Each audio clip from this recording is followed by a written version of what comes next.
Professor Matthew Goodwin, who has done this research, has come to the conclusion, based on census data, he has come to the conclusion that the white British share of the population, again, very critical to define our terms here, defined as, for this report, defined as people who do not have an immigrant parent, the white British share of the population could have fallen to by around a third, 33.7%, by 2063.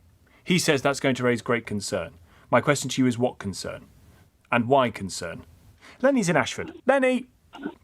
Good afternoon, Tom. Squire. Well, I am really concerned for my offspring that we are going to lose our religion and our Britishness. And it's got to happen. It's got to happen?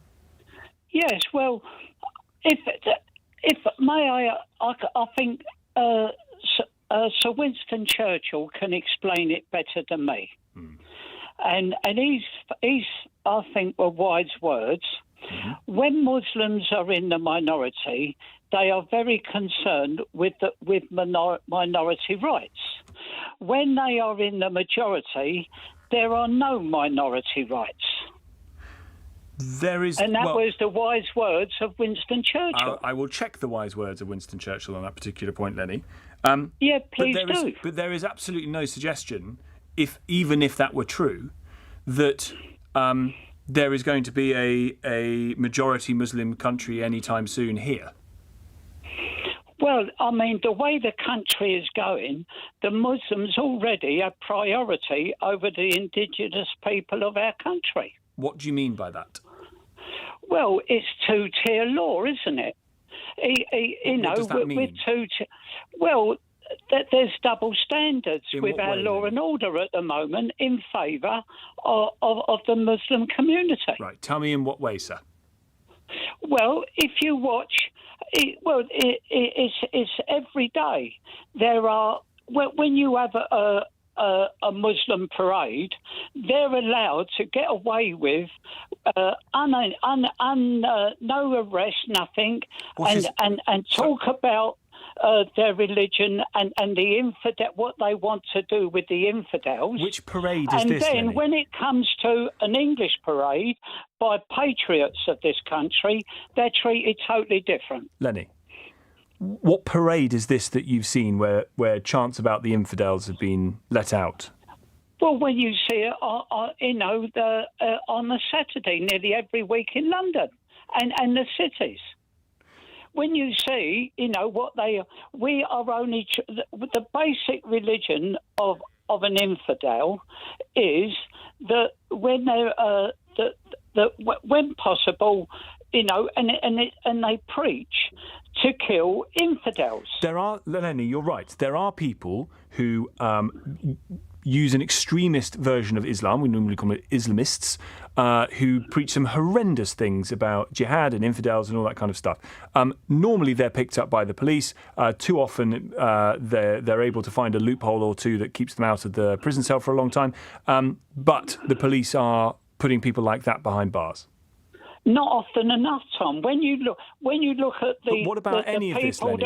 By the way, the remark you attribute to Winston Churchill, I'm quoting here, Lee Pollock, the trustee and advisor to the board of the International Churchill Society, says of the quote that you just gave, Lenny, it does not appear in any of his many books, articles or speeches, nor is there any attribution from a witness that he/she heard him say that.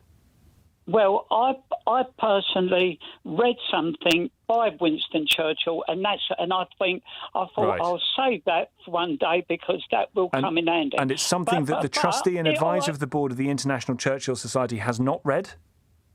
Okay, well, put it this way then. So you might be wrong. Do you think you might be wrong on that quote? Well, if I am wrong, I am saying it because when you go to a Muslim country, you haven't got no rights. Right, so you haven't.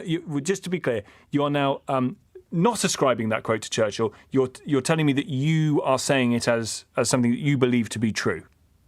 Well, when I read it, it was signed by Winston Churchill, and if he didn't say it, if he did not, it was signed by Winston would be Churchill. my fear. You saw it online, didn't you, Lenny? And you saw a signature of Winston Churchill underneath that quote with maybe a picture of Winston Churchill in the background. And you, in your head, you've said, "Oh my God, Winston Churchill signed this off and put it as a meme on Instagram."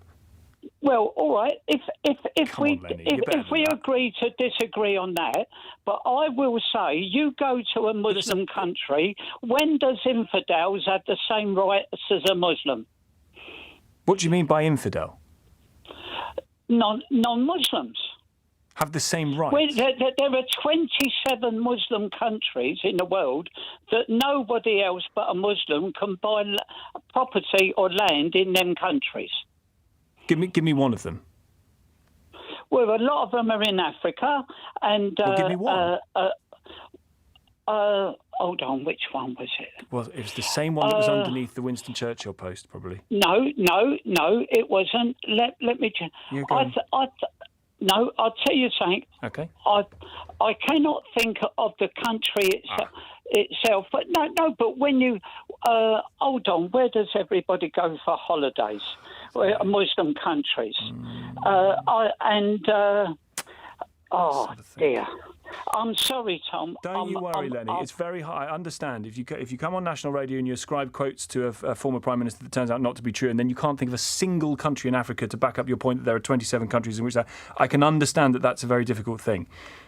If it's all right with you, I'm going to leave it there because, thank you for the call.